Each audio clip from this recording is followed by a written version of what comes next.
My name is Tewabe Negash. I'm a third-year PhD student at Colorado State University in anthropology department, focusing on biological anthropology. And I'm working with Dr. Michael Pante and Dr. Andrew Du.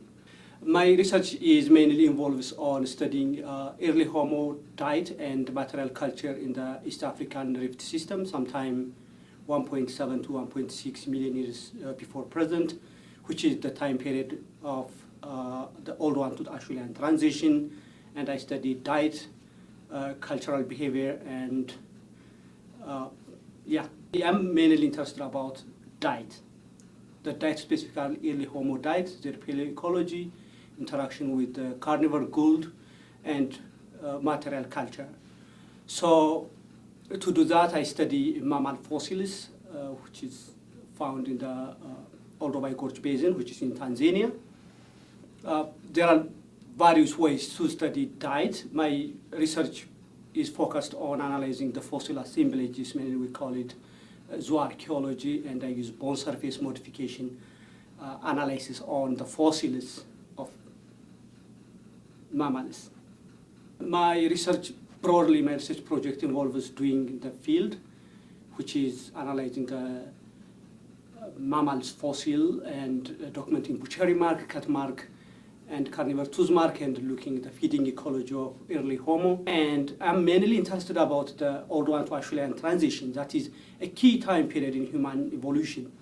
That is the first time we see large brain, like brain cephalization, modern like body proportion, sophisticated stone tools that requires high cognitive demand, and adaptation to more than one ecological zones. For example, hominin is able to adapt away from the lake margin in Olduvai Gorge, move from the woodland environment to the savanna environment, which is more flexible foraging strategy. And all this combines with diet. That's why I'm more interested about. So all these major human biological and cultural evolution changes are accompanied by high quality diet. So where the source of this high quality diet is very important to address. One thing, which is foraging honey. The other thing is foraging underground organs or incorporating animal products, which is meat and marrow. That is what I'm studying for the meat and marrow part, because the other proxies are pretty challenging in archaeological records to study them. So early Homo with this large brain, they must supply by incorporating high quality diet to accommodate this expensive tissue. And my research involves to examine the fossil records to address this one, to look at the modern landscapes in Ngorongoro and Serengeti plains, like the modern animals' carcass and how the modern processes went. And the third part is also I used the 3D imaging and analysis laboratory, which is run by my advisor, Dr. Michael Pante at Colorado State University. We used that lab to quantify different marks, which is carnivore tooth mark, butchering mark, animal trampling mark, and bone retoucher marks stuff. We use a 3D imaging technology to identify the exact agent, what modified the bones in the deep past accurately, just to infer it. That is the third part of the project, which is I'm working on. Let me tell you a little bit background about myself. I'm born and raised in the rural highlands of Ethiopia, in the rural farming community and religious family, including my father is Ethiopian Orthodox Church priest. And I grew up in this religious family, and I went to Addis Ababa University for undergrad, and it was a time they give us like a certain weeks, the beginning, like 2-3 weeks, to be familiar with city life and to pick our major and to know the environment at school. During that time, I was planning to study philosophy, but one day I went to an orientation program, which is a new department, archaeology department, and they were promoting the program, and this professor talked about our ancestors sometime in the deep past, million years old, in the Afar Basin. They were like walking biped, but they had like mosaic features, like, you know, many things that contradicts to my background growing up. And I was like curious which one is true. My world is confined by biblical narration and including the ages of the earth. I was so curious about that, and I just signed up the program and I got accepted and went to the field when I was a sophomore student in the Afar Desert, which is one of the most remarkable places to study human evolution in East Africa. And I was doing field work there, and we found so many fossils, actually, and stone tools, which is million years old. And that is, I believe that at the time, like I was trying, this is what I want to be.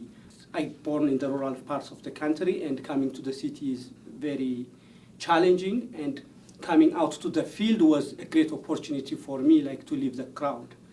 And I really like it, doing fields in that, beyond just routine task.